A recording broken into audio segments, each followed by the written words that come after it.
Hi, and welcome to Rate That Album, the podcast where two guys with no musical talent decide to rate other people's albums because we're armchair quarterbacks. I'm Paul Muad'Dib, and with me, as always, is Joe Fremming. Joe, how you doing, buddy? I'm doing fantastic, Paul. That's phenomenal. That's fantastical. This album, we are doing Cyndi Lauper's debut album, She's So Unusual. Joe, before we get into the backstory about this, I just want your first glance impressions of what you thought about this album. This was a really good album. I liked it. I didn't know a whole lot about it besides like growing up in the 80s, knowing that there was like three superstars. It was Michael Jackson, Cyndi Lauper, and Darth Vader in the early 80s. Hang on one sec. Hold on. We gotta stop. My dog's whining. Oh, what she wants. Can you try let her on the deck? Sorry. Go ahead and restart that, Joe. Yeah, so I only know in the early 80s there was three superstars in the world, Cyndi Lauper, Michael Jackson, and Darth Vader. And I also remember the video for Girls Just Want to Have Fun, which was a dynamic powerhouse with her in the WWF. Which, saying it sounds a lot stranger than it was, because at the time, like what the hell did we know? Like, hey, it's Captain Lou. He's Cindy's dad. Okay. Yes, Captain Lou Albano. Yep. And so that's kind of like where me and Cyndi Lauper, I know the hits, Time After Time, and Girls Just Want to Have Fun. I was not anticipating how like really good this album was. Okay. Like, almost front to back. It was just like a synth pop. It's a fun album. I really enjoyed it. Okay, I'm really glad you said that. So let's talk about it a little bit. So Cyndi Lauper was born in Brooklyn, and she kind of had that whole life. She grew up listening to the Beatles and Julie Garland, and at age 12, she began writing songs and playing an acoustic guitar that was given her. What life is the Beatles and Julie Garland? Paul, I mean, that's not, I don't think a lot of people grew up with that combination. Well, when you live in Ozone Park, that's kind of what you get. But yeah, no, that's really what she did. She said she credits the Beatles and Julie Garland. And at age 12, she began writing songs and playing on the guitar. She basically, how she looks in the video is how she was from like age 12 on. She went to Richmond Hill High School, was expelled, and got her GED. She left home at age 17 to escape her abusive stepfather. She wanted to study. No. Captain Lou was her TV dad. Okay. Yes. So then she went off to Canada, where she spent 2 weeks in the woods with her dog Sparkle to try and find herself. Let me repeat this. She left home at 17 intending to study art, and instead ended up in Canada for 2 weeks in the woods with her dog Sparkle to find herself. Then she traveled. Whoa. Was this like in the woods, kind of like into the wild woods where she's like living off the land, or was she just like pack a tent and... It doesn't say. I'm going to go with, knowing what we know about Cyndi, I'm going to say straight up like she was living in the woods, like in a cave. Let's like just say McCandless. All right. Yes. Let's just say she was living in a cave. That makes it more interesting. She then somehow found herself in Vermont, where she went to Johnson State College and started doing odd jobs. So in the early 70s, she started performing as a vocalist in various cover bands. So that's where she got her thing. And although she loved being on stage, she just hated the fact of doing covers. So about 1977, she damaged her vocal cords and took a year off. She was told by a doctor she would never sing, but regain her voice with the help of a vocal coach.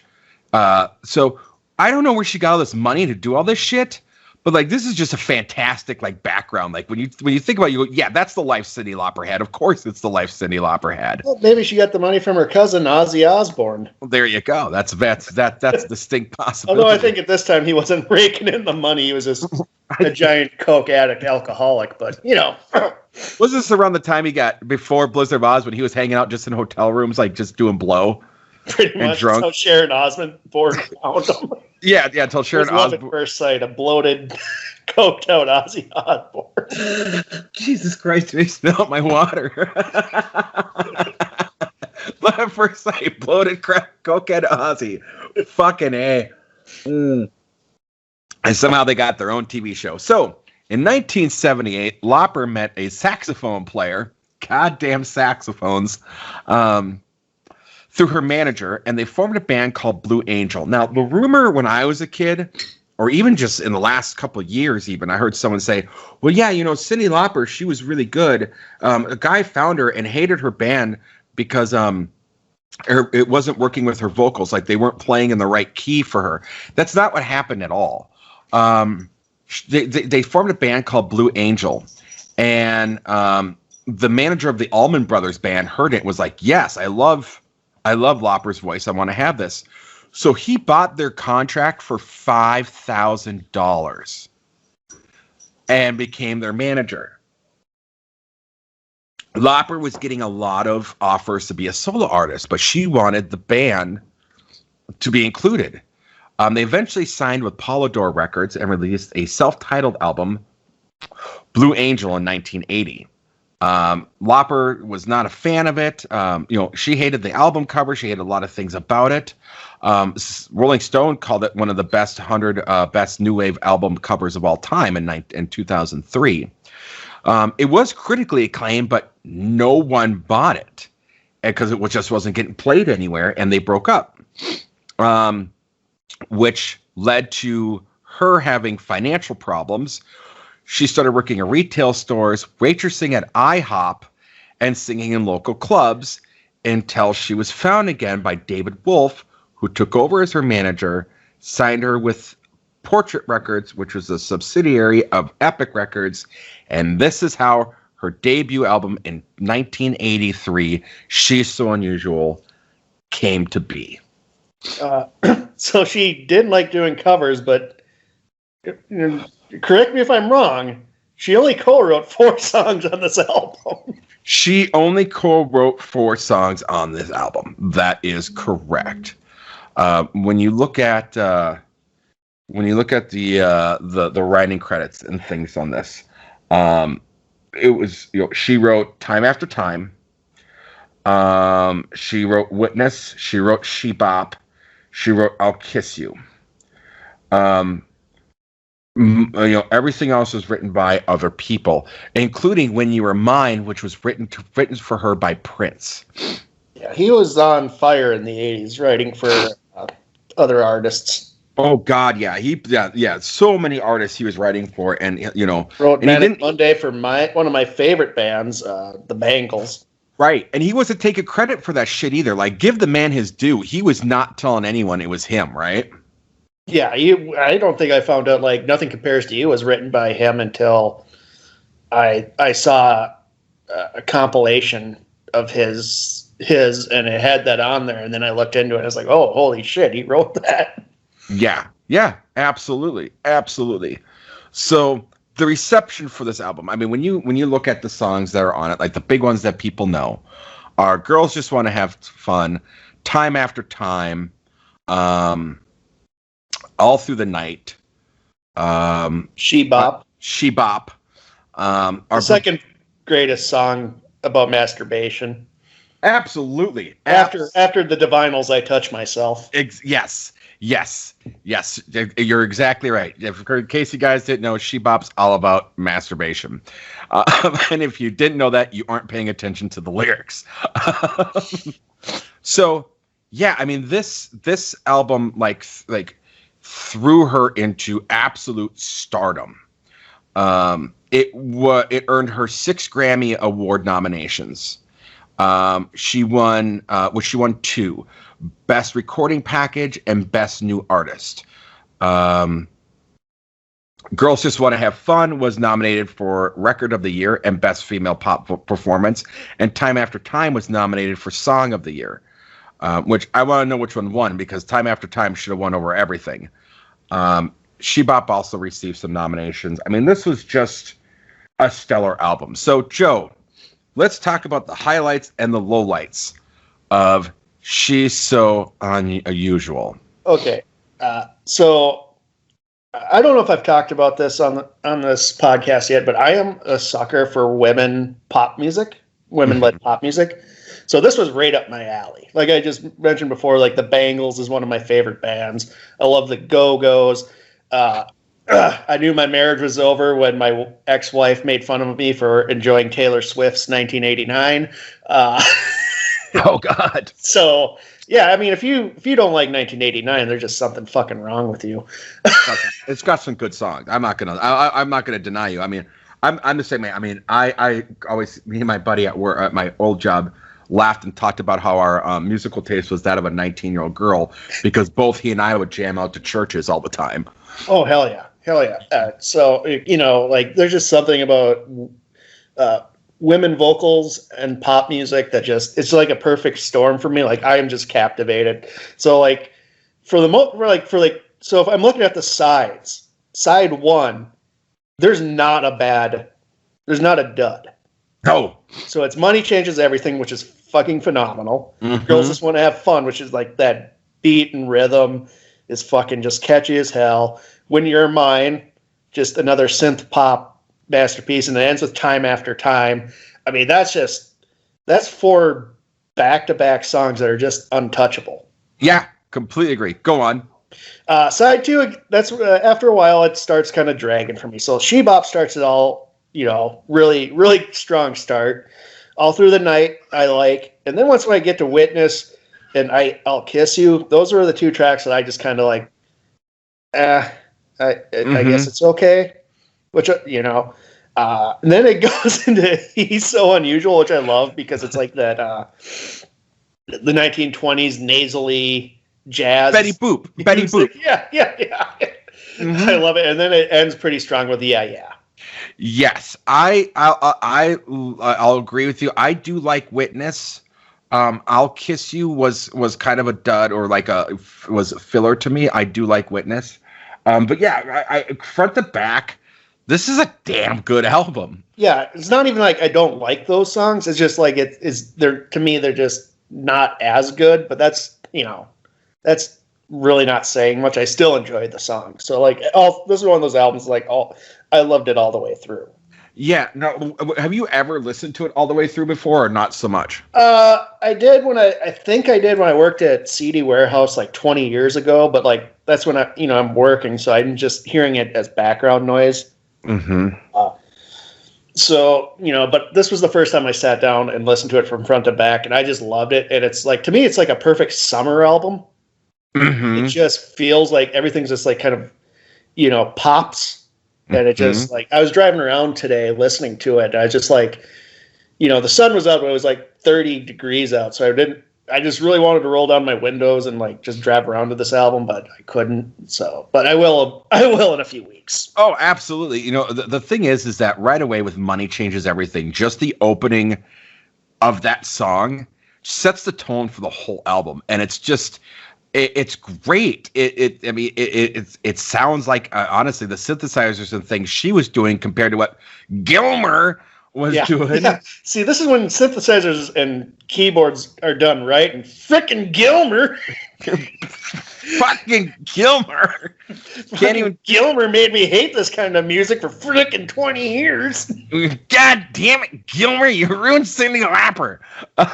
He kind of did. Like, Momentary Lapse of Reason kind of like jaded my view on a lot of 80s pop, and it's a shame because a lot of it's really good. A lot of it's really good. Yeah, and this is one Gilmer. Good at him, Gilmer. No, yeah. Money Changes Everything sets the tone. Then it goes in The Girls Just Want to Have Fun. When You're Mine is just a fun fucking song. Oh, God. And then Time After Time is like the pacing of bringing the album down a little bit is perfect. Yeah, this is like, if you look at these 4 songs, this is like a perfect like template if you want to make Well, I guess in this day and age they don't exist, but like a mixtape, Yeah. mixtape, mix CD, or even a mix, I guess, if you're using streaming services, you want like 3 tracks. They're just Bangers. boom, and then you take it down just a notch with a ballad. Mm-hmm. Like this is like a template for a perfect mix CD or mixtape. Yep. And then it goes, and then, side 2 goes right in the Sheebop, which is phenomenal. Yeah. And let's just say, like, that was a controversial song when it came out. It was a controversial song. It was a controversial video. It was a controversial everything. And, when you look at it now, okay, and I'm just going to, because we're going to talking about it. Let's look at some of the song lyrics on this, okay? Whoa. This is not weird sex news, Paul. But I mean, because it's I mean, in the 80s, this was taboo. Let's just say in 1980, people weren't as progressive minded when it came to female sexuality. No. So it opens with, I see them every night in tight blue jeans in the pages of a Blue Boy magazines. Hey, I've been thinking of a new sensation. I'm picking up good vibration. Do I want to go out with a lion's roar? I want to go south and get me some more. They say that a stitch in time saves 9. They say I better stop or I'll go blind. Like, now it's nothing really. Like, it's just not controversial. At the time, people flipped their shit. Yeah, it was like, people just were not comfortable with it. It's interesting how our views change over time, especially in our lifetime. I was born in 81. Like, I don't remember. I remember the videos from this, but I obviously wasn't cognitive enough to notice the controversy until like VH1 reminded me years later on I Love the 80s or whatever, some bullshit they were doing. Right. But it's like it's pretty innocent. It's pretty like, it's not like, imagine like 13 years later, then you have 9 Inch Nails saying, I want to fuck you like an animal. Right. This is along the same lines as, again, you can't have a band called Death in the 70s, but you can in 81, right? So, yeah, it's weird. And, I almost feel like this, like, because it came out after this. And I feel like She Bop, a song about masturbation, like, might have got Prince's attention for Darlin' Nikki. Oh, yeah. Another one I've done for karaoke, which always gets people uncomfortable, which I love. Especially when I start humping the microphone during it. Oh, man, it's glorious. It's glorious. Well, from this point on, I'm only doing Phil Collins on karaoke, Paul. That's just... Fair enough. My jacket required. My favorite is because it's just so humorous to me, right? Just the way she does it. It's done very tongue-in-cheek with humor. My favorite one that they say, and I got to think that Kenny Loggins took something from this, was they say I better get a chaperone because I can't stop messing with the danger zone. Like, is she caught like in class or in the woods in Canada? Like, were the bears complaining the fucking standards and practices that she was she-bopping in the woods? I don't know. So, yeah, absolutely phenomenal. And then you go into All Through the Night, which I've done for karaoke as well. Yeah, that's a solid song. It's so fucking good. And then Witness, like I said, it's good, it's there, but when you have 6 bangers, like just 6 great songs in a row, you're not gonna have on a 10 track album all 10 songs being amazing your first go around. I mean, it's been done, but it's super rare. Still good songs. I'll Kiss You, so good song. And then it gets in the He's So Unusual and Yeah. And what I love about when I was listening in my car, I don't know if you had it or not, but like when her she goes back into that Betty Boop voice a little bit, and it's coming out of my right speaker only, and it's just awesome. Yeah, it's like again, it's like 1920s like speakeasy fucking weird nasally Oh, hello. Yeah, and they do that awesome tone with it too, right? Like they make it sound authentically from the 20s. It's really well done. Yeah. This is like one of those few albums that it's just like, again, front to back, it's just fun. It's really good. I love it, and it just makes me, what happened to her after, because I know she did music, but like, this is a hell of was it like trying to live up to like what your debut album is? Because I know that affects a lot of artists when they have a really strong debut album. Yeah, I think the sophomore album was True Colors, which had a few songs on there that were good. I mean, her cover of What's Going On by Marvin Gaye was really good. The title track, Change of Heart. But yeah, it didn't have quite the same love that it did. And then she did the Goonies soundtrack. Well, the Goonies came before that. Yep, that came in 1985. She did the Goonies soundtrack. And then she did A Night to Remember, which was her third album. And in between there, she did the movie. She started getting in the movies with Jeff Goldblum, which was Vibes. And if you haven't seen it, where she plays a psychic, it's amazing. Imagine Cyndi Lauper and Jeff Goldblum on screen together. You have to see it to believe it. It's amazing. I think that would just, cause the universe to fold in on itself, Paul. I might have to avoid that. I'm telling you, I think it's on Prime for free. Check it out. It's good. And then her third album, which A Night to Remember, didn't really do well at all. And, it was nowhere near the success. It was met with mixed to poor reviews. And then after that point, she did A Hatful of Stars, which was really acclaimed, which is like, critically people loved it, but her label didn't support it because it tackled topics such as homophobia, racism, abortion, spouse abuse. And so the label was like, we're not touching this with a 10-foot pole. And so that didn't really get her anywhere. And then, then she got knocked up, and, she did stuff throughout the years and does like little, like just singles here and there, like seems to be the big thing. But yeah, really, unfortunately, that fourth album really is what killed her. There's just in June of 1993, the label kind of said, we don't want anything to do with you. And then her fifth album was released she had to release it in Japan, her fifth album, because the studio didn't want anything to do with her after that fourth album. But she's still a touring presence. Like, she does a lot of shows. Oh, she does a lot of shows. She does a lot of TV. She's very active. She's huge in the LGBT community as an activist and being a humanitarian. She is like a solid fucking person. Yeah. She's really gotten a lot of activism from that. So I think that was absolutely phenomenal. Yeah, she's not been sitting on her keister, people. She's out there busting her butt. Oh yeah. She's had a 40-year career. Katy Perry, Lady Gaga, Vanessa Perez, Tegan and Sarah, Yelly all said Cyndi Lauper's why we got into music. So yeah, she was huge influence. Now let's go back in time and talk about Captain Lou Albano and the rock and wrestling connection, Joe. Let's hear it, because I'm interested in that. Like, I find Cyndi Lauper fascinating across the board, but I've always wanted to, but I've never like read into like how this juggernaut of pop culture came to be. So the rock and wrestling connection really came into play between MTV and MTV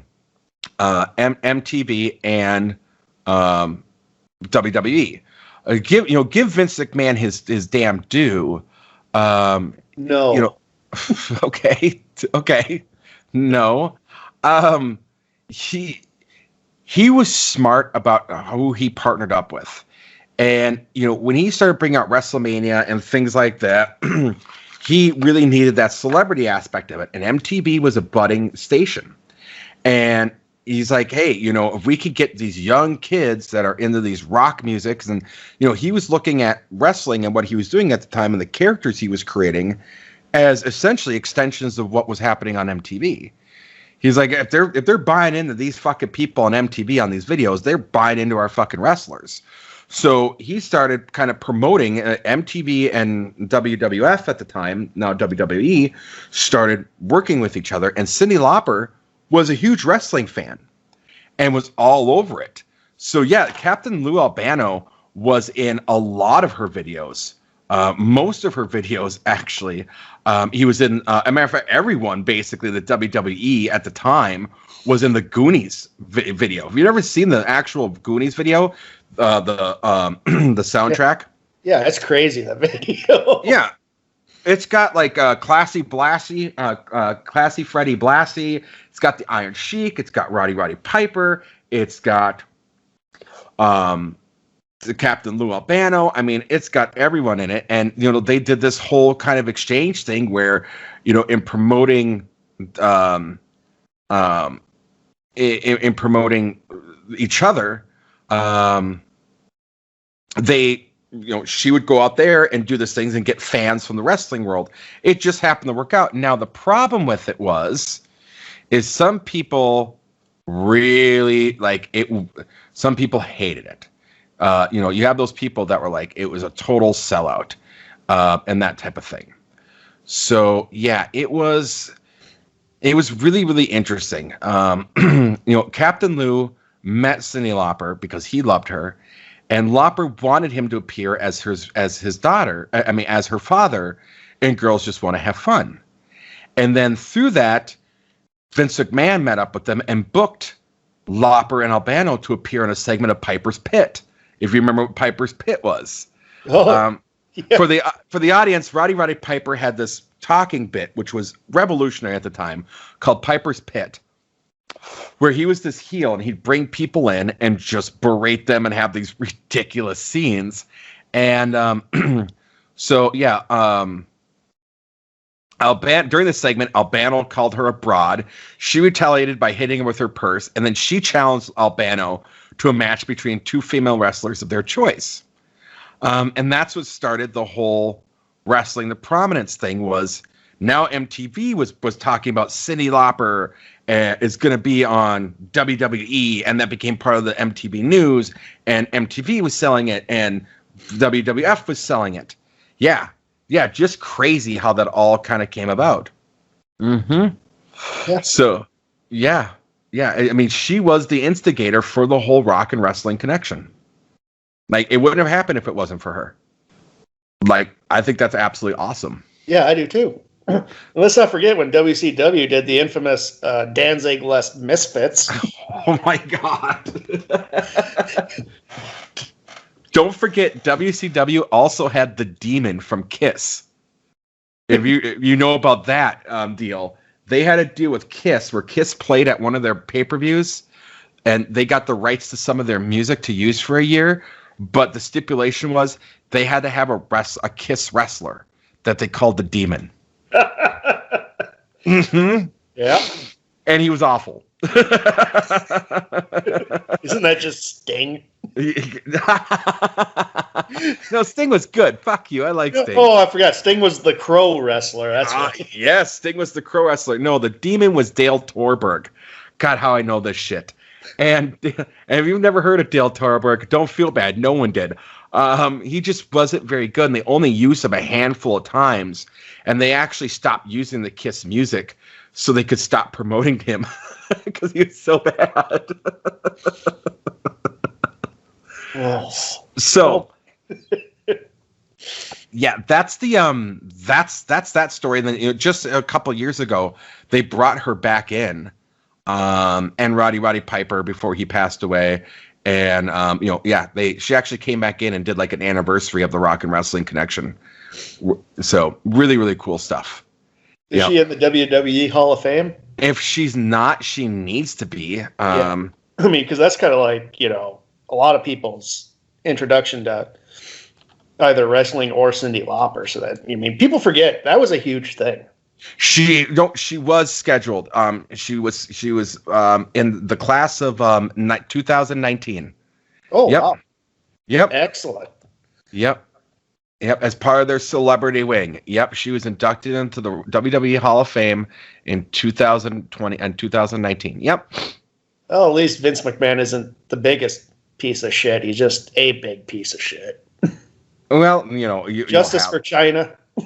Justice. Oh, that will never happen. That will never happen. Mm-mm. Well, no, there will be no justice. There will be no justice for China. Never. Well, Vince McMahon's got to die one day, so. And I think Triple H will take over. And I think because he's silent, he hasn't been so subtle about his thoughts on that. So. No, he hasn't. But man, now we got into a whole wrestling tirade, which I could do a whole nother podcast about if you ever wanted to. So that's the whole story there with Cyndi Lauper and that debut album. I mean, Joe, I guess this is going to be a shorter album. Shorter podcast, I think. But would you recommend this album? Oh, absolutely. This was a fantastic album. I loved it. Like I said, front to back. It's so good. It's just so catchy. It's fucking good. Check it out, people. Yeah, I have the same recommendation. I love Cyndi Lauper. I love this album. Like, again, if you're going to do an album, anyone out there listening to this, and you want to, this is a blueprint to a phenomenal debut album. Just go out with your fucking cunt out and just rock it, man. Hell yeah. Hell yeah. And that's what she did. She held nothing back, and that voice of hers is perfect. Like, there could have gone a lot of things wrong, but the people that were surrounding her, and I guess let's talk a little bit about that, because there was a lot of people supporting on this album. Really cool people, by the way, on this album. That you maybe didn't know about. So Rob Hyman of the Hooters helped out on it. Richard Tremini who does synthesizers, who helped out Typo Negative, was on this album. They have a couple good albums I really like, yeah. Mm-hmm. Peter Wood was on this album helping out. Eric B. Brazilian, who was in the band Hooters as well, and who wrote One of Us, that was made famous by Joan Osborne, was on this. Neil Jason, who was a session musician that did bass work for John Lennon, Billy Joel, Roxy Music, Mick Jagger, Peter Townsend, was on this album. Anton Fig, who was the drummer, who was known as the second command for Paul Schaefer and the World's Most Dangerous Band, on David Letterman, was on this album. Richard Chekhov, who also did Joan Osborne's One of Us. Sophie B. Hawkins, Damn I Wish I Was Your Lover, was on this. So there was just so much that was done. Eleanor Greenwich, who was a backup vocalist, who wrote Hanky Panky, Chapel of Love, Then He Kissed Me, Do What Diddy Diddy, was a backup singer on this album. Julie Shear, who did work with the Bangles, was on this album. This was a powerhouse. The people that were on this, this is one of those things where, again, you got to have the right people at the right time, and this was the right people at the right time. Hell yeah. So, yes, I recommend this album front to back. There isn't really a bad track on it. You might start to kind of, when you hear all those ones, like Joe said, the first 6 tracks in a row that are just fucking stellar, and then you get to, Witness and I'll Kiss You, where they're not bad songs and probably could have been held off for album 2, or her second album, and could have uplifted the second album, actually. Yeah. But yeah, it's just front to back, fucking phenomenal. Mm-hmm. So, Joe, what do you have going on? We will be dropping the Red Dragon review this week on the Joe Down. Followed up by Zack Snyder's Justice League. What the fuck? Yeah. I forget. Brown has a... Oh, after that, Brown let me know that we will be doing... God, what's that movie? Fucking... Xanadu. Oh my god. Fucking Olivia Newton-John Xanadu? Yeah. Which, oh Christ. Joke's on him because I find that movie comically great. As you should. That and Zardoz, come on. Oh my god, Zardoz, yes. I couldn't tell if that was Sean Connery or Burt Reynolds the first time I saw it. And it doesn't matter. It really doesn't matter. So that's what we got going on. What do you have happening, Paul?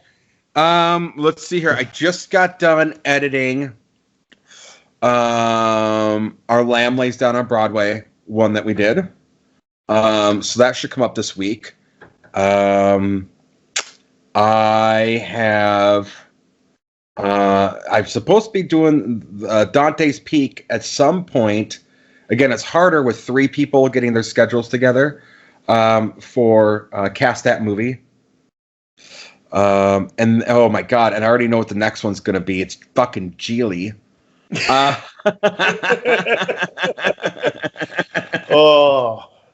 Yeah, that's going to be a tough one.